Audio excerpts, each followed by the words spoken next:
درود به همه همراهان خوش‌ذوق. امروز قراره بریم سراغ یک غذای فوق‌العاده خوشمزه و اصیل از دل قزوین. بادمجون پلوی قزوینی، یه پلو مجلسی پر عطر و طعم که اگه یه بار درستش کنی مطمئنم میره تو لیست غذاهای مورد علاقت. ما 3 عدد پیاز نیاز داریم که به صورت اسلایسی من ریز کردم. شما به صورت نگینی هم حتی میتونید ریز کنید. و بعد نیاز به سبزی تازه شوید و جعفری داریم که باید کاملا ریز کنیم. و همین اولی ویدیو هم میگم دم قزوینیای عزیزمون گرم با این غذای فوق‌العاده خوشمزه شون. و 2 عدد گوجه فرنگی نیاز داریم که به صورت نگینی کاملا ریز میکنیم. و 2 عدد بادمجون هم پوستشو میگیریم و بعد به صورت حلقه‌ای برش میزنیم و بعد به هر روشی که راحت هستید باید تلخی بادمجون رو بگیرید که من به بادمجون نمک زدم و بعد از 20 دقیقه کاملا خشکش کردم. و حالا داخل تابه دیگه من مقدار کمی کره حیوانی ریختم و بعد از اینکه داغ شد پیازی که ریز کردم بهش اضافه میکنم، هم میزنم و میذارم تا پیاز کاملا سرخ بشه. و حالا ادویه ها که شامل زردچوبه، پودر گشنیز، نمک و فلفل سیاه است بهش اضافه میکنم، هم میزنم و میذارم تا ادویه ها تف بخورن و عطر ادویه ها آزاد بشه.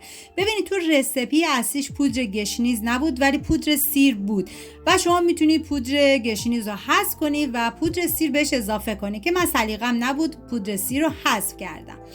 و بعد 200 گرم گوشت چرخ کرده رو بهش اضافه میکنم، هم میزنم و میذارم با حرارت کم به مدت 5 دقیقه این گوشت کاملا بپزه و سرخ شه. و بعد 1 قاشق غذاخوری سرپا رب به گوشت اضافه میکنم، هم میزنم و میذارم تا رب تفق و رب رنگ خودش رو کاملا باز کنه.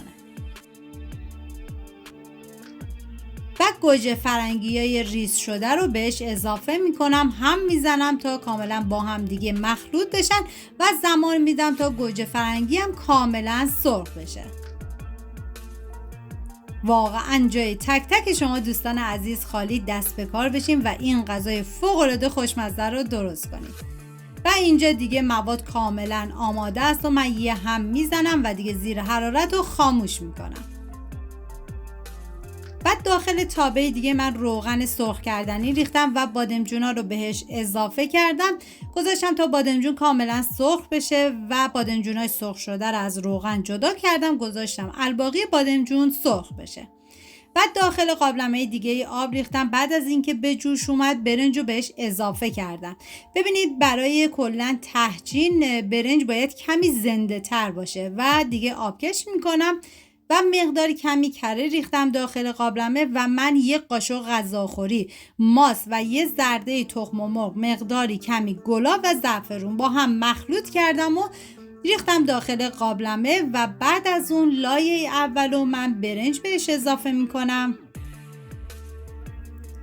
و چون میخوام این برنج رو به صورت قالبی در بیارم، بعد از اینکه هر لایه رو میریزم کاملا سطحش رو صاف و فشرده میکنم و بعد لایه بعدی از مواد گوشتی میریزم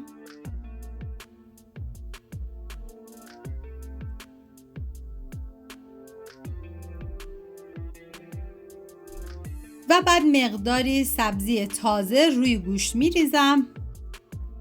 واقعا یه عطر و طعم بی‌نظیری داشت این غذا. و لایه بعدو برنج میریزم و بعد بادمجونا رو میچینم، مقداری سبزی تازه رو میریزم و لایه آخر رو برنج و میذارم به مدت 1 ساعت و 15 دقیقه با حرارت کم کاملا دم بکشه.